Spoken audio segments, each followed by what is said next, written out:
Hi friends, this is Himanshu from Dev advisory. आज के इस वीडियो में मैं आपके साथ कुछ स्क्वीज के सेटअप और कुछ एलयूटीओ के ट्रेड सेटअप से वो डिस्कस करूंगा। सबसे पहले हम यहाँ पर निफ्टी फ्यूचर का जो चार्ट है उसमें जो स्क्वीज है मैं आपको कई टाइम से एक्सप्लेन कर रहा हूँ। Nifty future is in A squeeze और ये स्क्वीज किस तरफ फायर हो सकती है उसकी प्रोबेबिलिटी भी मैंने आपको एक्सप्लेन किया था कि ये ऊपर की तरफ भी फायर होने की प्रोबेबिलिटी है। और यहाँ पर देखिए कि we have got some jobs, मतलब कुछ काउंटर ट्रेंड्स मूव यहाँ पर आए हैं। और यहाँ पर अब क्या है कि ब्लू टिक आ गई है। मोमेंटम जो है डाउन साइड का यहाँ पे धीरे धीरे स्लो डाउन हो गया था and now it is trying to fire on the upside, ऐसा हम कह सकते हैं। यहाँ पर जो ब्लू टिक आई है अब ये किस तरह से फायर होगी exactly that we don't know, but this structure looks very bullish.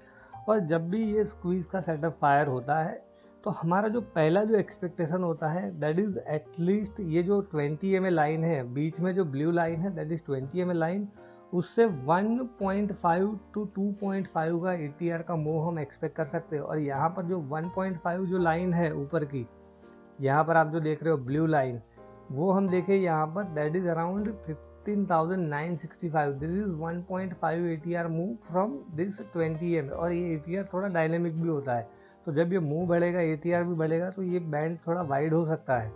So this is the at least minimum expectation. और अगर उसके ऊपर गया तो 3 ATR का मूव भी हम एक्सपेक्ट कर सकते हैं यहाँ पर। और अब यहाँ पर क्या है कि मैंने आपको बताया था कि ये जो स्विंग है दैट वॉज इम्पोर्टेंट। अगर उसको ब्रेक करेगा तो थोड़ी बहुत वीकनेस बढ़ सकती है, बट यहाँ पे देखिए कि मार्केट यहाँ से रिवर्स हो गया। उसको ब्रेक तो किया था, बस उसके नीचे क्लोजिंग का भी नहीं दिया। तो ये स्ट्रक्चर क्या है कि अब धीरे धीरे स्ट्रांग ही हो रहा है और ये स्क्वीज ऊपर की तरफ फायर होने की जो प्रोबेबिलिटी है अब और भी ज़्यादा बढ़ गई है, ऐसा हम कह सकते हैं। अब हम देखते हैं बैंक निफ्टी को। यहाँ पर बैंक निफ्टी का भी सेटअप मैंने आपको एक्सप्लेन किया था। It is also in A squeeze. यहाँ पर देखिए कि ये स्क्वीज जो थी पहले क्या था, यहाँ पर कि डाउन साइड का मोमेंटम था, यहाँ पर धीरे धीरे फिर वो स्लो डाउन हुआ, फिर न्यूट्रल हो गया एंड नाउ यहाँ पर अपटिक चालू है। तो बैंक निफ्टी में मे भी यहाँ पर क्या है कि एक स्ट्रॉन्ग डायरेक्शनल मूव आने की प्रोबेबिलिटी लग रही है, बट 36,000 जो है वो एक टफ रेजिस्टेंस है। और आप यहाँ पर देखोगे this is looking like a sort of triangle pattern. आप यहाँ पे देखोगे तो असेंडिंग ट्राइंगल जैसी पैटर्न यहाँ पे बन रही है, राइट। तो ये 36,000 को जब भी ब्रेक करेगा तो एक स्ट्रॉन्ग डायरेक्शनल मूव की पॉसिबिलिटीज मुझे लग रही है। एटलीस्ट 36,300 500 तक तो जा ही सकता है। और पहले भी मैंने एक्सप्लेन किया कि एलयूटीओ के हिसाब से मेरी जो एक्सपेक्टेशन है that is around 36,800 to 37,000। But ये स्क्वीज का सेटअप है उसके हिसाब से एटलीस्ट 300 टू 500 पॉइंट्स का मूव हम एक्सपेक्ट कर सकते हैं। या तो फिर जो सेटअप है वो क्या कहता है कि एटलीस्ट 1.5 टू 3 ATR का मूव आप यहाँ पर एक्सपेक्ट कर सकते हो। So Nifty and bank Nifty both are looking positive. अभी क्या है कि बाय ऑन डिक्लाइन का हमें अप्रोच रखना चाहिए। फिर कुछ स्टॉक्स हम यहाँ पर देखते हैं जो स्क्वीज में है। The first is Hindustan zinc. Hindustan zinc का भी स्क्वीज का सेटअप अच्छा है। यहाँ पर देखिए हाई कॉम्प्रेशन स्क्वीज है। मेटल स्टॉक वैसे भी थोड़े तेजी में है यहाँ पर। और यहाँ पर हम देखें we have got some jobs, यहाँ पर ऐसा बोल सकते हैं कि थोड़ा बहुत यहाँ पे साइडवेज मूव है और फिर यहाँ से मार्केट अब ऊपर जा सकता है। ये स्क्वीज ऊपर फायर होने की प्रोबेबिलिटी ज़्यादा है बिकॉज मैंने आपको वो फिल्टर में एक्सप्लेन किया है कि मंथली एंड वीकली RSI जो है वो 60 के ऊपर है इसकी। तो यहाँ पर क्या है कि एक डायरेक्शनल मूव हम एक्सपेक्ट कर सकते हैं। दूसरा जो स्टॉक है that is looking good in A squeeze is Sundaram fastener.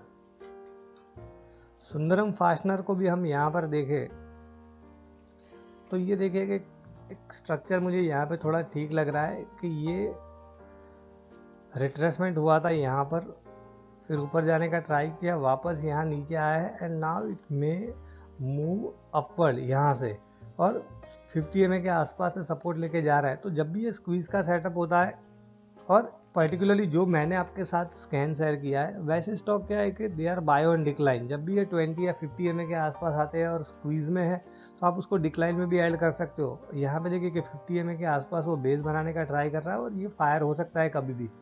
तो ये स्टॉक आप अपने ध्यान में रख सकते हो। Another stock that is looking good is Kajaria ceramic.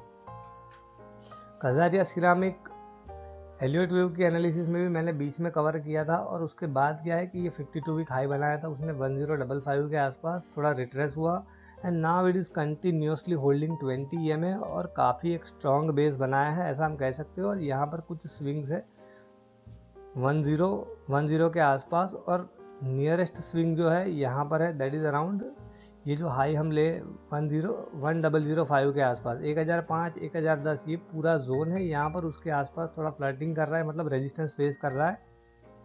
जब भी ये लेवल को क्रॉस करेगा एक अच्छा मोमेंटम ये देने का ट्राई कर सकता है, बिकॉज 52 वीक हाई की रेंज में भी आ जाएगा। और उसमें एलिवेट वेव का व्यू भी है मेरा, that we will also discuss. यहाँ पर हम देखें कजारिया सिरामिक को, तो जब मैंने कवर किया था अराउंड, एक्चुअली यहाँ पे कवर नहीं किया था, थोड़ा हमारी एंट्री ऊपर थी अराउंड 990 के आसपास, फिर ये हाई बना के आया था 1055 और ये फोर्थ वेव का ट्राइंगल ही था यहाँ पर।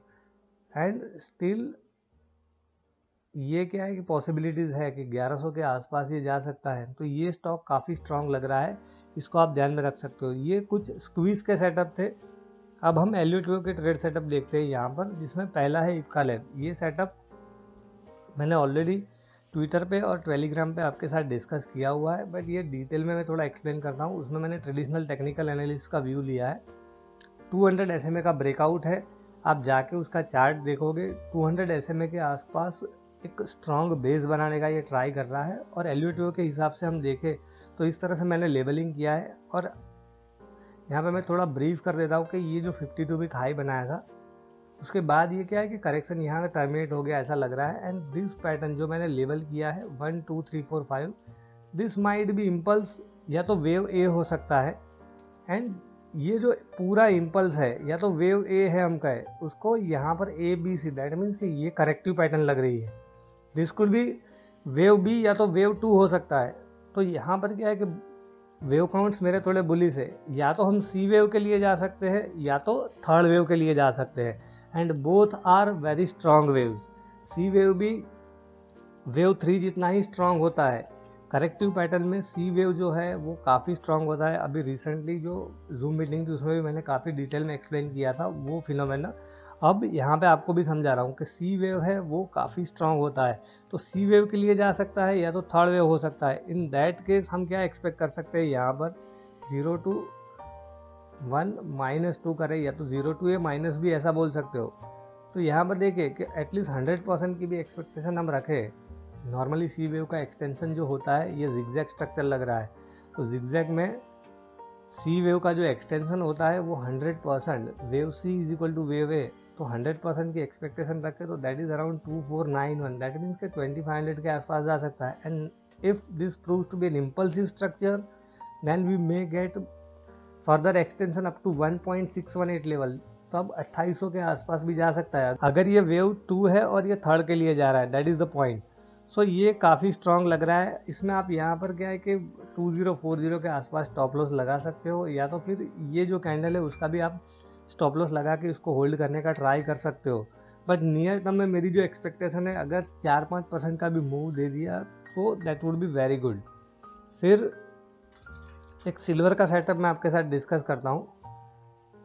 सिल्वर जब ये पैटर्न बन रही थी तब मैंने आपके साथ डिस्कस किया था कि यहाँ पे बड़ा करेक्शन आ सकता है, बिकॉज जब भी ये लीडिंग डायगोनल की पैटर्न बनती है या तो एंडिंग डायगोनल हो सकता है, but this looks like a leading diagonal to me. Leading diagonal की पैटर्न बनती है, उसके बाद जो करेक्शन होता है ABC वो बहुत ही शार्प होता है। और नॉर्मली फिर क्या है कि जो सबवे 1 है, जो लीडिंग डायगोनल का सबवे 1 है, वहाँ पर आके वो टर्मिनेट होता है। और आप देखिए कि ये जो लेवल था एग्जैक्टली उसी के आसपास आके वो टर्मिनेट हुआ है यहाँ पर। अब ये लीडिंग डायगोनल है and if my analysis is correct, तो यहाँ पर क्या है कि सिल्वर में काफ़ी स्ट्रॉन्ग रैली आ सकती है। इसका प्रॉपर कंफर्मेशन अब हमें यहाँ पर ये जो स्विंग है 26.77 उसको क्रॉस करेगा तब मिलेगा। बट सिल्वर में यहाँ पर क्या है कि लो रिस्क हाई रिवॉर्ड वाला सेटअप है। यहाँ पर आप स्टॉप लॉस लगा सकते हो। अगर आपको स्टॉप लॉस लगाना है तो जो स्विंग लो है 25.5 के आसपास, और ये भी एक इम्पल्सिव पैटर्न में कन्वर्ट हुआ तो काफ़ी स्ट्रॉन्ग मूव कर सकता है सिल्वर। यहाँ पर हम यहाँ पर देखें 1.618 का एक्सटेंशन जो लेवल है दैट इज़ अराउंड $33 के आसपास ये जा सकता है, और अभी ये 26 के आसपास चल रहा है। और ये जब पैटर्न बन रही थी तभी मैंने बताया था कि काफ़ी शार्प करेक्शन भी आ सकता है। तो सो फार सो गुड, जिस हिसाब से हमने एनालाइज किया था उस हिसाब से मूव आया है। इवन गोल्ड की भी एनालिसिस, अभी आपको उसकी लिंक भी दिख रही होगी, वो गोल्ड की भी एनालिसिस मैंने आपके साथ डिस्कस की थी और उसके बाद थर्ड वेव मटेरियलाइज हुआ था। आप जाके वो वीडियो देखोगे तो आपको पता चलेगा।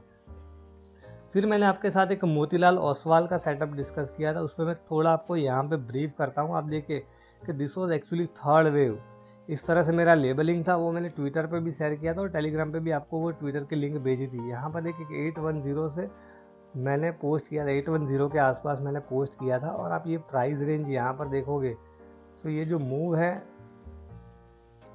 कहाँ 30% का मूव है, ये ऑलमोस्ट 30% का मूव है। तो ऐसे मूव भी कैप्चर हो सकते हैं कभी कभी। फिर हम देखते हैं PVR. PVR was covered in my premium analysis also. PVR में देखिए ये structure how beautifully it has respected the wave principle. अब देखिए कि यहाँ पर हम देखें वेव 3 का जो एक्सटेंशन है दैट इज एग्जैक्टली 1.618 और वेव 4 का हम रिट्रेसमेंट ले यहाँ पर दैट इज एग्जैक्टली अराउंड 0.382।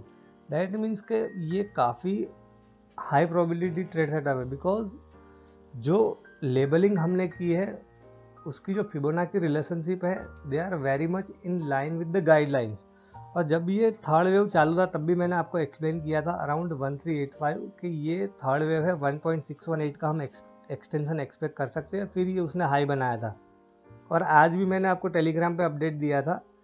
और आप देखिए कि यहाँ पर क्या था, एक रेजिस्टेंस था 1488 के आसपास, उसको ये क्रॉस किया था। 75 मिनट में मेरा एक व्यू था यहाँ पर, ये करेक्टिव पैटर्न थी। फिर ये 1 2 और ये थर्ड वेव स्टार्ट हो सकता है। और जैसे ही यहाँ पर 1388 को क्रॉस किया, एक स्ट्रॉन्ग डायरेक्शनल मूव यहाँ पर दिया था 75 मिनट में, 1408 के आसपास आके गया था। But this structure as per daily काफ़ी स्ट्रॉन्ग है अभी भी, इसमें कोई ऐसी वीकनेस नहीं है। This is a normal retracement. और हम यहाँ पर एक्सटेंशन ले है कि हम क्या एक्सपेक्ट कर सकते हैं, 0 to 3 -4 करें यहाँ पर, तो मिनिमम जो एक्सपेक्टेशन आ रही है दैट इज़ अराउंड 1500 लेवल।